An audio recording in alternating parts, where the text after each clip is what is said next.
Hello there. Welcome to the next video by Eco Austin. How's it going? Hope you guys are having a fantastic day today. To start things off, I'm finishing up that Donut Economics by Kate Raworth book that I was telling you guys about a couple days ago, I believe. And today I have a new book that I would like to talk about. That is Silent Spring by Rachel Carson. I read this book before, and I moved from Iowa to here, Milwaukee, Wisconsin, and I must have lost it in between the move because it's not in my possession and it's not at my parents' house. So I had to rebuy it, and I think I'm going to reread it very, very soon. If you're not sure who this is or why this book is so important to me, is because Silent Spring basically was written by Rachel Carson, who was a plant biologist and chemist who pretty much exposed the government's use of GMOs and pesticides and all these chemical agents on the food that we eat and the water that we drink. And so much so that the Environmental Protection Agency was established after this book came out because it had that much of an impact. So I highly recommend that you read this book. Rachel Carson is considered one of the, greatest thinkers of our time, and one of the greatest scientists of our time as well. This just happened, in the 50s, 60s era, then the 70s, the EPA was established. So, and you have to understand, the 70s, that's only 50 years ago. Literally 50 years ago. That's really nothing. So I need you guys to really look into it, stay educated. Once again, this book is called Silent Spring, the classic that launched the environmental movement. This is the 50th anniversary edition by Rachel Carson. R.I.P. So today we'll be talking about hydrological forecasting. Wait, scratch that. Is Rachel Carson? Yeah, okay, she did pass away, yeah.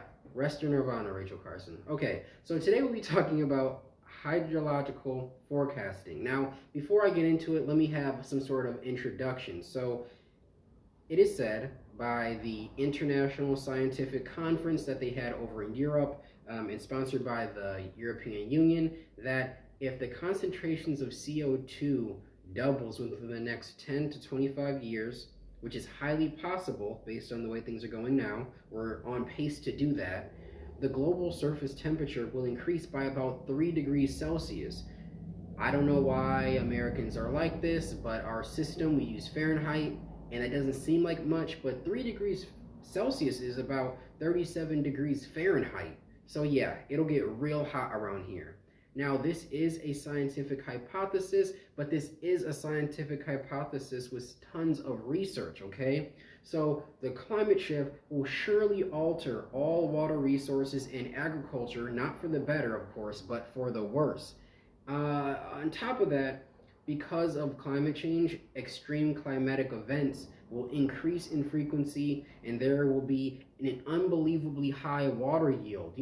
This water is going to be wasted, or will become poisonous, or will have higher traces. The pH balance will completely change in the water that we drink, and so therefore water storage, the management of, will become definitely a catalyst in whether or not we survive this thing, right? So hydrological forecasting explores those consequences of not preparing for the inevitable thing that is climate change. Positive and negative feedback loops happen when climate change occurs. So the forecasting in itself has short, medium, and long lead times, meaning like the modeling of it and the predictability of something.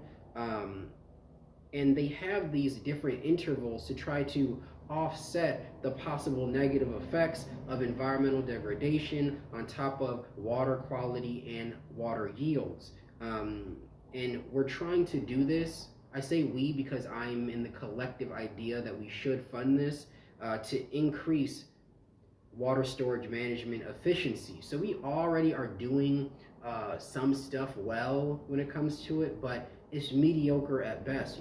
We have to make sure we're doing our due diligence and spending the money where it needs to go, so that in the future water shortages won't be a problem. Unfortunately, it seems like it's gonna be, but let's try not to make it as bad as it could be.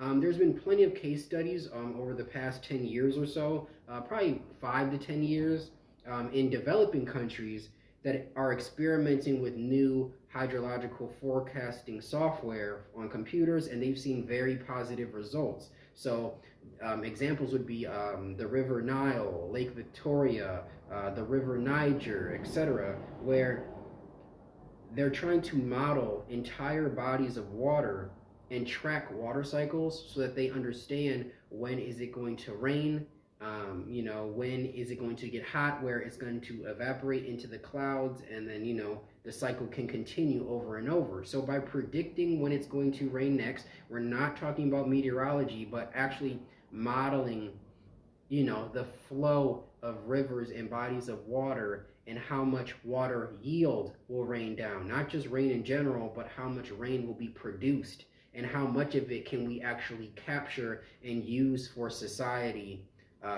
for later.